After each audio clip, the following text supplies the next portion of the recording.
જામનગર શહેરમાં ઝડપાયેલા bogus degree કૌભાંડે રાજ્યમાં ભારે ચકચાર જગાવી છે। મહિલા સહિત 7 આરોપીઓની જામનગર પોલીસે અટકાયત કરવામાં આવેલ છે। જામનગર શહેરમાં એલસીબી તેમજ જામનગર સિટી બી ડિવિઝન પોલીસના સ્ટાફ દ્વારા લીમડા લાઈન પાસે આવેલ માધવ સ્ક્વેર નામના કોમ્પ્લેક્સમાં બીજા માળે દુકાન નંબર 204માં તપાસ કરતા ડ્રીમ્સ એજ્યુકેશન નામની ઓફિસમાં 3 વ્યક્તિઓ હાજર મળી આવેલ, જે પૈકી દીપિકાબેન ઉપાધ્યાય, સૌરભસિંહ, દયાશંકરસિંહ અને રોહિતભાઈ પાંડેએ પોતાના કામકાજ અંગે સ્પષ્ટ જવાબ નહીં આપતા તેમને હકીકતની પ્રાથમિક તપાસ હાથ ધરવા સારું બધું રેકોર્ડ ચકાસવા એલસીબી ઓફિસે બોલાવેલ। બાદ આ તપાસણી દરમિયાન ભાવેશ પ્રેમજીભાઈ નકુમ નામના વ્યક્તિએ આ પેઢી દ્વારા ધોરણ 10 તથા 12 તથા બીએસસી કેમેસ્ટ્રીના અભ્યાસના સર્ટી પરીક્ષા આપ્યા વગર મેળવવા માટે ફોર્મ ભરેલ, જે આધારે ભાવેશ નકુમને બોલાવી પૂછપરછ કરતા તેણે પોતે મેળવેલ બોગસ ડોક્યુમેન્ટ રજૂ કરેલ, જેથી આ તમામ આરોપીઓ આ પ્રકારે પોતાના ભાવેશ નકુમને લાયકાત નહીં હોવા છતાં ધોરણ 10, 12 તથા બીએસસી કેમેસ્ટ્રીના અભ્યાસના બોગસ સર્ટી બનાવી આપેલ હોવાનું સ્પષ્ટ થયેલ, જેથી આ તમામની વિરુદ્ધ ધોરણસર થવા ફરિયાદ દાખલ કરવામાં આવેલ હતી। આ સાથે રાજકોટ શહેરમાં એક બોગસ ડિગ્રીવાળા ડોક્ટર કે જે તેની પ્રાઇવેટ હોસ્પિટલ ચલાવે છે તેને પોલીસે ઝડપી પાડેલ છે। આ તપાસ દરમિયાન બહાર આવેલ અને આ માટે કુલ ₹29,10,00,000ની ઉઘરાણી થયેલ હોવાનું બહાર આવેલ અને આ તપાસ દરમિયાન BAMS ની ડિગ્રી દિનેશ વેજભાઈ રાઠોડ દ્વારકાવાળાએ ડિગ્રી મેળવવા માટે ₹30,000 જેટલી રકમ આરોપીઓને આપેલ છે। આમ આ કામે અત્યાર સુધીમાં કુલ 7 આરોપીઓને અટક કરવામાં આવેલ છે, જેમાંથી 2 આરોપીઓ લાલપુર તેમજ કલ્યાણપુર તાલુકાના દેવળિયા મુકામે બોગસ ડિગ્રીની રાહમાં પોતાની લાયકાત વગર ડોક્ટરી પ્રેક્ટિસ કરી રહ્યા હતા, જે અંગે જરૂરી કાર્યવાહી થવા સારું ડિસ્ટ્રિક્ટ હેલ્થ ઓફિસરને અલગથી લખવામાં આવશે।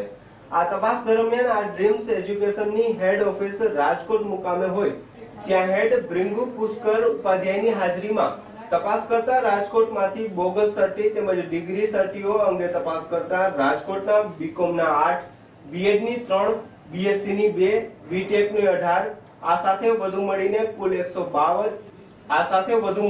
122 સ્ટુડન્ટે ફોર્મ ભરેલા, જે પૈકી કુલ 75 જેટલા લાભાર્થીઓ આ પ્રકારની બોગસ ડિગ્રીઓ મેળવી તેનો અંગત લાભ મેળવવાનું તપાસ દરમિયાન બહાર આવેલ છે। આ કામમાં 20 જેટલા એજન્ટોએ 14 યુનિવર્સિટી અને 3 બોર્ડના આ પ્રકારના સર્ટીઓ બનાવી આપેલનું તપાસમાં બહાર આવેલ છે, જેમાં તામિલનાડુ, રાજસ્થાન, દિલ્હી, કર્ણાટક, ઉત્તર પ્રદેશ, મહારાષ્ટ્ર, છત્તીસગઢ વગેરે રાજ્યોમાંથી આ પ્રકારે ડિગ્રીઓ બની આવેલ હોવાનું તપાસ દરમિયાન બહાર આવેલ।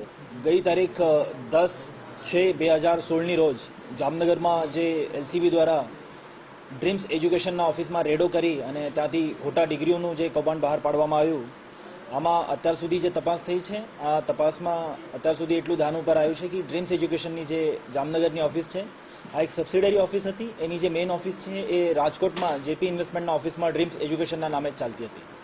સિટી બી ડિવિઝન તેમજ સિટી એએસપીની સમાવેશવાળી જે એસઆઈટીની રચના કરવામાં આવી, આ એસઆઈટીની રચનામાં અત્યાર સુધીમાં જે તપાસ થઈ છે એમાં અત્યાર સુધી બંને જગ્યાના ઓફિસ જે છે એના ઉપર રેડ કરવામાં આવ્યું છે। બંને જગ્યાએ મળીને 2 જગ્યાએ લગભગ 125 જેટલા વિદ્યાર્થીઓ, રાજકોટ ઓફિસમાં 125 અને જામનગર ઓફિસમાં 125 જેટલા વિદ્યાર્થીઓ ડ્રીમ્સ એજ્યુકેશનમાં એનરોલ થયા છે। આ 125માંથી દરેક વિદ્યાર્થીની જે ડિગ્રી છે એની અત્યારે ડિટેલમાં તપાસ ચાલી રહી છે। જામનગર ઓફિસમાંથી જેટલા 125 વિદ્યાર્થીઓની ડિગ્રી આપણને મળી હતી, આ તમામમાંથી લગભગ અત્યાર સુધી 72 એટલે 72 જેવી ડિગ્રીઓ બોગસ હોવાનું આપણા ધ્યાનમાં આવ્યું છે। આ ડિગ્રીઓ આપવા માટે લગભગ કુલ મળી 30 લાખ જેવી રકમ આ લોકો પાસેથી અલગ અલગ એમના જે કસ્ટમર્સ છે એમના પાસેથી લેવામાં આવી હતી। આ ડિગ્રીમાં BA, BCom, BScથી માંડીને તો મેડિકલ ડોક્ટર સુધીની ડિગ્રી અને LLB સુધીની ડિગ્રી આમાં આપવામાં આવેલ છે, જે ભારત દેશના લગભગ અલગ અલગ એવા 15 થી 16 યુનિવર્સિટીઝની ડિગ્રી અહીંયા ફેક આપવામાં આવતી હતી। આ વિષયની તપાસ અત્યારે ચાલે છે। દિલ્હી ખાતે પણ એક ટીમ મોકલવામાં આવી છે અને રાજકોટ પોલીસ એમની રીતે અલગથી આ કેસનું ઇન્વેસ્ટિગેશન રાજકોટમાં કરે છે। ડિટેલ ઇન્વેસ્ટિગેશન અત્યારે ચાલે છે। 72માંથી જે થોડા ઘણા લોકો અમને અત્યાર સુધી મળ્યા છે એમાંથી એક ડોક્ટર છે જે આ ડિગ્રીના આધારે પોતાની હોસ્પિટલ ચલાવતા હતા। એ સિવાય જે બીએસસી એનાલિટિકલ કેમિસ્ટ્રીની જેને ડિગ્રી લીધી છે એવા એક આરોપી પણ અમે અત્યારે ઝડપમાં લીધા છે। આ વ્યક્તિએ અત્યાર સુધી ડિગ્રીનો કોઈ જગ્યા ઉપયોગ કરેલો નથી।